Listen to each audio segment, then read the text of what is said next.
ପ୍ରେରିତମାନଙ୍କର କାର୍ଯ୍ୟର ବିବରଣ ଅଧ୍ୟାୟ 23। ଆଉ ପାଉଲ ମହାସଭା ପ୍ରତି ସ୍ଥିର ଦୃଷ୍ଟିରେ ଚାହିଁ କହିଲେ, ଭାତୃବୃନ୍ଦ, ମୁଁ ଏହି ଦିନ ପର୍ଯ୍ୟନ୍ତ ସମ୍ପୂର୍ଣ୍ଣ ସୁବିବେକରେ ଈଶ୍ୱରଙ୍କ ସାକ୍ଷାତରେ ଆଚାର ବ୍ୟବହାର କରି ଆସିଅଛି। ସେଥିରେ ମହାଯାଜକ ହାନନ ତାଙ୍କ ପାଖରେ ଠିଆ ହୋଇଥିବା ଲୋକମାନଙ୍କୁ ତାଙ୍କ ମୁଖରେ ଆଘାତ କରିବା ପାଇଁ ଆଜ୍ଞା ଦେଲେ। ସେତେବେଳେ ପାଉଲ ତାହାଙ୍କୁ କହିଲେ, ହେ ଶୁକ୍ଳୀକୃତ ପ୍ରାଚୀର, ଈଶ୍ୱର ତୁମକୁ ଆଘାତ କରିବେ। ତୁମ୍ଭେ ଏକାବେଳେ ବ୍ୟବସ୍ଥା ଅନୁସାରେ ମୋର ବିଚାର କରିବାକୁ ବସି ବ୍ୟବସ୍ଥା ବିରୁଦ୍ଧରେ ମୋତେ ଆଘାତ କରିବା ପାଇଁକି ଆଜ୍ଞା ଦେଉଛ। ସେଥିରେ ପାଖରେ ଠିଆ ହୋଇଥିବା ଲୋକମାନେ କହିଲେ, ତୁ କି ଈଶ୍ୱରଙ୍କ ମହାଯାଜକଙ୍କୁ ନିନ୍ଦା କରୁଅଛୁ? ପୁଣି ପାଉଲ କହିଲେ, ଭାତୃବୃନ୍ଦ, ସେ ମହାଯାଜକ ବୋଲି ମୁଁ ଜାଣିନଥିଲି, କାରଣ ଲିଖିତ ଅଛି, ତୁମ୍ଭେ ନିଜ ଲୋକମାନଙ୍କ ଅଧ୍ୟକ୍ଷଙ୍କୁ ଅଭିଶାପ ଦେବ ନାହିଁ। କିନ୍ତୁ ପାଉଲ ଏକ ଭାଗ ସାଦୁକି ଆଉ ଅପର ଭାଗ ଫାରୁସୀ ବୋଲି ଜାଣି ମହାସଭାରେ ଉଚ୍ଚସ୍ୱରରେ କହିଲେ, ଭାତୃବୃନ୍ଦ, ମୁଁ ଜଣେ ଫାରୁସୀ ଓ ଫାରୁସୀର ପୁତ୍ର। ପୁଣି ଏହି ଭରସା ଅର୍ଥାତ୍ ମୃତ୍ୟୁମାନଙ୍କ ପୁନରୁତ୍ଥାନ ସମ୍ପଦରେ ମୁଁ ବିଚାରିତ ହେଉଅଛି। ସେ ଏହି କଥା କହିବାରୁ ଫାରୁସୀ ଓ ସାଦୁକୀମାନଙ୍କ ମଧ୍ୟରେ ବିବାଦ ଘଟିଲା, ଆଉ ସଭାରେ ଦଳଭେଦ ହେଲା। କାରଣ ସାଦୁକୀମାନେ ପୁନରୁତ୍ଥାନ ନାହିଁ କିମ୍ବା ଦୂତ ଅବା ଆତ୍ମା ନାହିଁ ବୋଲି କହନ୍ତି, କିନ୍ତୁ ଫାରୁସୀମାନେ ଉଭୟ ସ୍ୱୀକାର କରନ୍ତି। ଏଥିରେ ମହାକୋଳାହଳ ଘଟିଲା। ଆଉ ଫାରୁସୀମାନଙ୍କ ଦଳର କେତେକ ଶାସ୍ତ୍ରୀ ଉଠି ବାକ୍ଯୁଦ୍ଧ କରି କହିଲେ, ଆମ୍ଭେମାନେ ଏହି ଲୋକଠାରେ କୌଣସି ଦୋଷ ଦେଖିନାହୁଁ। କେଜାଣି କୌଣସି ଆତ୍ମା କିମ୍ବା କୌଣସି ଦୂତ ତାହା ସାଙ୍ଗରେ କଥା କହିଅଛନ୍ତି। ଏହି ପ୍ରକାରେ ମହାବିବାଦ ଘଟନ୍ତେ କାଳେ ପାଉଲ ସେମାନଙ୍କ ଦ୍ୱାରା ଖଣ୍ଡ ବିଖଣ୍ଡ ହୁଅନ୍ତି, ଏହି ଭୟରେ ସହର୍ଷ ସେନାପତି ସେମାନଙ୍କ ମଧ୍ୟରୁ ତାହାଙ୍କୁ ବଳପୂର୍ବକ ଗଡ଼ ଭିତରକୁ ଘେନି ଆସିବା ନିମନ୍ତେ ସୈନ୍ୟମାନଙ୍କୁ ଯିବାକୁ ଆଜ୍ଞା ଦେଲେ। ପରରାତ୍ରରେ ପ୍ରଭୁ ତାହାଙ୍କ ପାଖରେ ଠିଆ ହୋଇ କହିଲେ, ସାହସ ଧର, କାରଣ ତୁମ୍ଭେ ଯେପରି ଜେରୁସାଲେମରେ ଆମ୍ଭ ବିଷୟରେ ସାକ୍ଷ୍ୟ ଦେଇଅଛ, ସେହିପରି ତୁମ୍ଭକୁ ରୋମରେ ମଧ୍ୟ ସାକ୍ଷ୍ୟ ଦେବାକୁ ହେବ। ଦିନ ହୁଅନ୍ତେ ଯିହୁଦୀମାନେ ଦଳବଦ୍ଧ ହୋଇ ପାଉଲଙ୍କୁ ବଧ ନ କରିବା ପର୍ଯ୍ୟନ୍ତ ଅନ୍ନ ଜଳ ସ୍ପର୍ଶ କଲେ ଅଭିଶପ୍ତ ହେବେ ବୋଲି ଶପଥରେ ଆପଣା ଆପଣାକୁ ଆବଦ୍ଧ କଲେ। ଏହି ଷଡ଼ଯନ୍ତ୍ର କରିଥିବା ଲୋକମାନେ 40 ଜଣରୁ ଅଧିକ ଥିଲେ। ସେମାନେ ପ୍ରଧାନ ଯାଜକ ଓ ପ୍ରାଚୀନମାନଙ୍କ ନିକଟକୁ ଆସି କହିଲେ, ଆମ୍ଭେମାନେ ପାଉଲଙ୍କୁ ବଧ ନ କରିବା ପର୍ଯ୍ୟନ୍ତ କିଛି ଆସ୍ୱାଦ ନ କଲେ ଅଭିଶପ୍ତ ହେବୁ ବୋଲି ଆପଣା ଆପଣାଙ୍କୁ ଦୃଢ଼ ଶପଥରେ ଆବଦ୍ଧ କରିଅଛୁ। ଅତଏବ ଆପଣମାନେ ଅଧିକ ସୂକ୍ଷ୍ମ ରୂପେ ତାହାର ବିଚାର କରିବାକୁ ଇଚ୍ଛା କରୁଅଛନ୍ତି ବୋଲି ଛଳନା କରି ତାହାଙ୍କୁ ଆପଣମାନଙ୍କ ନିକଟକୁ ଆଣିବା ନିମନ୍ତେ ଏବେ ମହାସଭା ସହିତ ସହର୍ଷ ସେନାପତିଙ୍କୁ ନିବେଦନ କରନ୍ତୁ। ସେ ଆପଣମାନଙ୍କ ନିକଟକୁ ଆସିବା ପୂର୍ବେ ଆମ୍ଭେମାନେ ତାହାଙ୍କୁ ବଧ କରିବାକୁ ପ୍ରସ୍ତୁତ ଅଛୁ। କିନ୍ତୁ ପାଉଲଙ୍କ ଭଣଜା ସେମାନଙ୍କର ଝକି ରହିବା କଥା ଶୁଣି ଆସି ଗଡ଼ ମଧ୍ୟରେ ପ୍ରବେଶ କରି ପାଉଲଙ୍କୁ ଜଣାଇଲେ।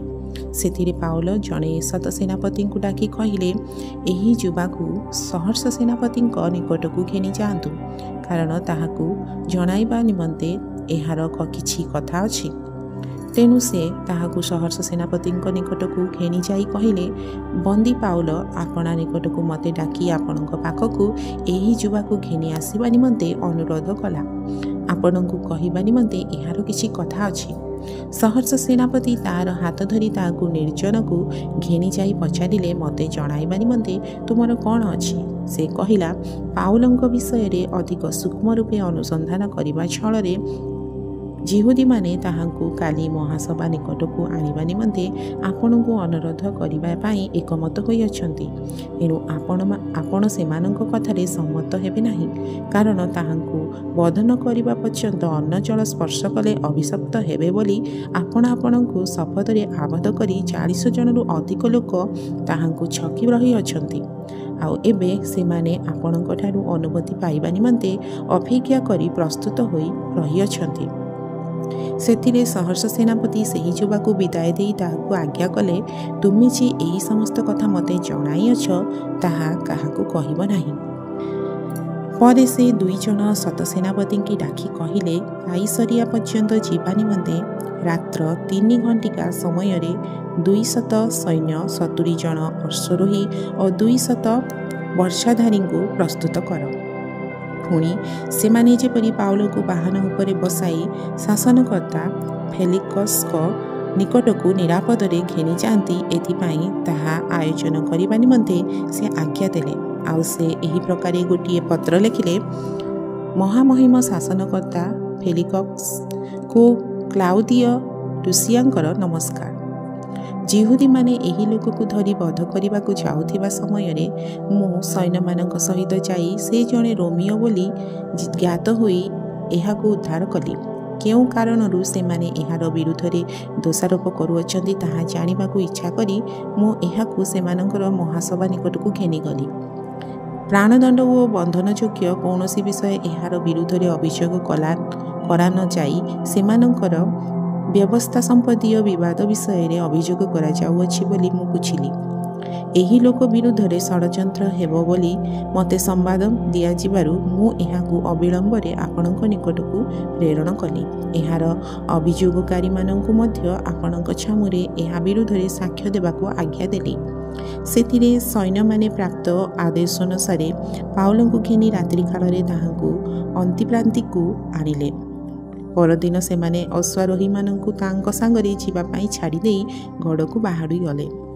ପରେ ଅଶ୍ୱାରୋହୀମାନେ କାଇସରିଆକୁ ଆସି ଶାସନକର୍ତ୍ତାଙ୍କୁ ପତ୍ର ଦେଲେ। ପୁଣି ପାଉଲଙ୍କୁ ମଧ୍ୟ ତାଙ୍କ ଛାମୁରେ ଉପସ୍ଥିତ କଲେ। ସେ ପତ୍ରଟି ପାଠ କଲା ଉତ୍ତାରେ ସେ କେଉଁ ପ୍ରଦେଶରେ ଲୋକ ବୋଲି ପଚାରିଲେ। ପୁଣି ସେ ଯେ କିଲିକିଆର ଲୋକ ଏହା ଜାଣି ସେ କହିଲେ, ତୁମ୍ଭର ଅଭିଯୋଗକାରୀମାନେ ମଧ୍ୟ ଉପସ୍ଥିତ ହେଲେ ଆମ୍ଭେ ତୁମର କଥା ଶୁଣିବା। ଆଉ ସେ ହେରୋଦଙ୍କ ପ୍ରାସାଦରେ ତାହାଙ୍କୁ ରହିବା ନିମନ୍ତେ ଆଜ୍ଞା ଦେଲେ। ପ୍ରଭୁ ଏ ବାକ୍ୟରେ ଆପଣମାନଙ୍କୁ ଆଶୀର୍ବାଦ କରନ୍ତୁ।